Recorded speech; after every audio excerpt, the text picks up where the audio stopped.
বাংলাদেশে ভোটার হওয়ার সর্বনিম্ন বয়স 1 বছর কমিয়ে 17 নির্ধারণ করার বিষয়টি সবার নজরে এসেছে।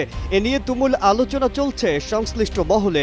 ডক্টর ইউনূস এই প্রস্তাবটি করেছেন ফোরাম ফর বাংলাদেশ স্টাডিজ আয়োজিত এক সম্মেলনে। তবে রাজনৈতিক দলগুলো বিষয়টি ইতিবাচকভাবে দেখছে না।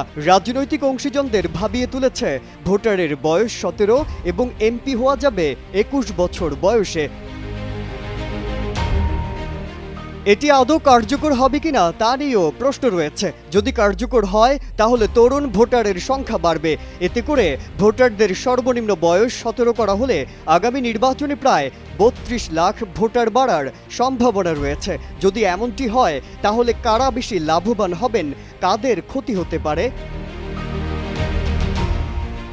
প্রধান উপদেষ্টার এমন প্রস্তাবে বিএনপি আপত্তি জানালেও সমর্থন দিয়েছে জামায়াত। আবার নির্বাচন কমিশন জানিয়েছে এটা করতে গেলে সংবিধান, আরপিও, ভোটার তালিকা আইন সংশোধন করতে হবে। তবে নির্বাচন কমিশন জানুয়ারিতে যে ভোটার তালিকা হালনাগাদ শুরু করবে সেখানে কিন্তু বর্তমান 17 বছর বয়সীদের তথ্য সংগ্রহ করা হবে, যারা 2026 সালে ভোটার হবেন। 17 বছর বয়সীদের ভোটার করতে হলে 2025 সালের মধ্যে ত্রয়োদশ জাতীয় নির্বাচন করতে পারবে না সাংবিধানিক প্রতিষ্ঠান ইসি। সেক্ষেত্রে 2026 সালেই ভোট করতে হবে।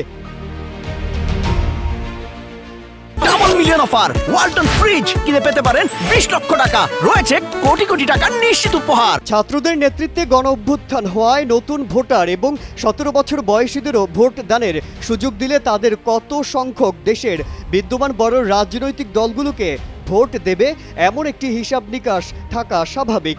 বৈষম্য বিরোধী ছাত্ররাও চায় ভোটারদের ন্যূনতম বয়স 17 হোক, কারণ তরুণরা জুলাই আগস্ট আন্দোলনে নিজেদের রাজনৈতিক ম্যাচিউরিটি প্রমাণ দিয়েছে।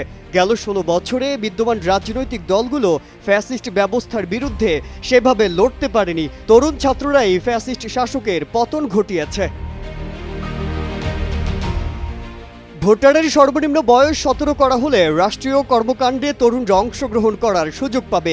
এটিকে ইতিবাচক পদক্ষেপ বলে মনে করে বৈষম্য বিরোধী ছাত্র আন্দোলন। এদিকে প্রধান উপদেষ্টার কথার পরই এক আলোচনা সভায় বিএনপি মহাসচিব মির্জা ফখরুল ইসলাম আলমগীর বলেছেন, প্রধান উপদেষ্টা সরকারের প্রধান নির্বাহী, তিনি বলে দিচ্ছেন 17 বছর হলে ভালো।